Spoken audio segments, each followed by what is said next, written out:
Okay, so there was this huge firestorm in the music industry recently, right, between the artists Jerry Hale and Kazhanna. And on the surface, it looked like, your typical industry drama.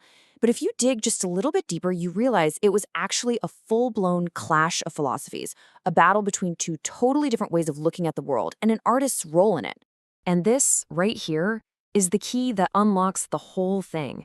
It's what turns this from just another contract dispute into this inevitable collision between two worldviews that just can't exist in the same space. One of them was bound to break. So, what on earth are these philosophies? All right, let's break these down. On one side, you have this idea of loving a pre-written destiny. And on the other, it's all about loving the chaotic, messy realness of life. For the label and the artist in this story, these weren't just some abstract concepts. They were their fundamental operating systems. So, Amor Fati, which means love of fate, is all about the big picture, the grand narrative. It's this idea that life is a story that's already been written, and your job is to embrace your part, no matter how tough it gets. Then you have Amor Vitae, love of life, which is the total opposite. It says, forget the script. The only thing that actually matters is the living, breathing, unpredictable process of being alive right now. First up, let's look at the label, Nova Music. Their whole approach is pure Amor Fati. I mean, it's almost like they lifted their management styles straight from the philosopher Friedrich Nietzsche. They see themselves as the architects of some grand design. So in the real world, this philosophy means you have to love your fate. And get this, especially the suffering. And you might ask, why? Well, because that struggle, that pain, it's seen as fuel. It's the necessary ingredient you need to create a future masterpiece, to forge what they'd call a great artist. And this just lays out the consequences so perfectly. The artist isn't really a person anymore. They become a project, a character in a story that the label is writing. So if that story calls for pain or struggle or poverty, well, that's just part of the plot. The artist's actual well-being right now is treated like a rough draft you can just crumple up and toss for the sake of the final product. They're in love with the idea of the artist, not the actual person. And then you've got the total opposite force, the artist, Kazhanna. She refuses to play the role of the suffering hero. Instead, she becomes the trickster, that classic anarchist figure who's just there to blow up the whole system. Her philosophy is Amor Vitae. It's all about loving the living process. The trickster's logic is pretty simple. What good is some amazing, far-off destiny if I can't pay my bills today? It's about prioritizing what's immediate, what's real, and what's tangible over any vague promise of glory down the line. And this quote from Kazhanna just nails the whole conflict perfectly. What, Olympus? I have utility debts. While the label is busy selling this epic vision of climbing some mythical mountain, she just pops the balloon with a dose of cold, hard reality. It brings their entire grand narrative crashing right back down to earth.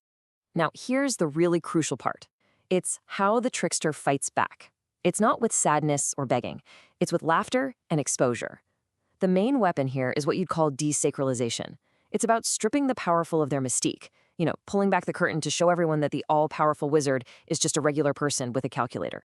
So, how did this whole collision play out? Well, in a battle between these two philosophies, the modern, grounded trickster had a huge advantage over the old-school abstract architect.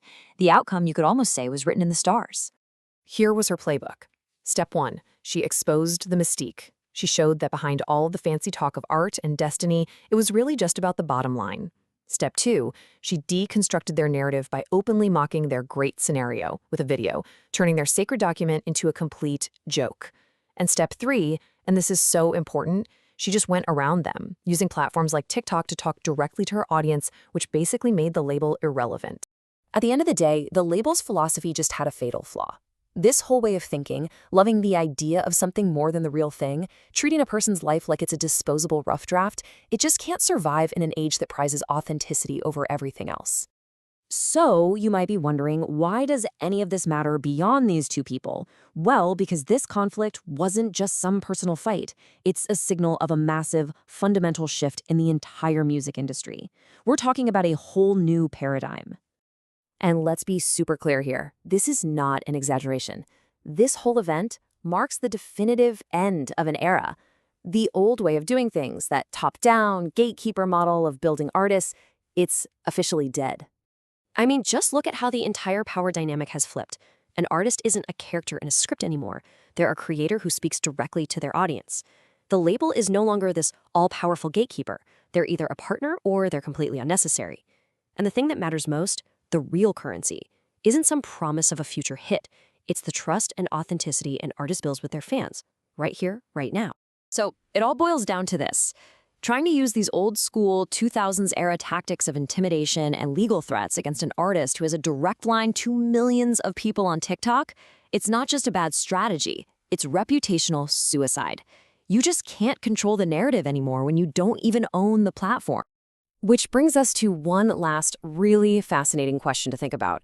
For centuries, we've had this romantic idea of the suffering artist, the person who has to go through hell to create great art. But in this new world, a world of authenticity and direct connection, where artists can actually value their own well-being, is that whole archetype finally a thing of the past? Really makes you wonder.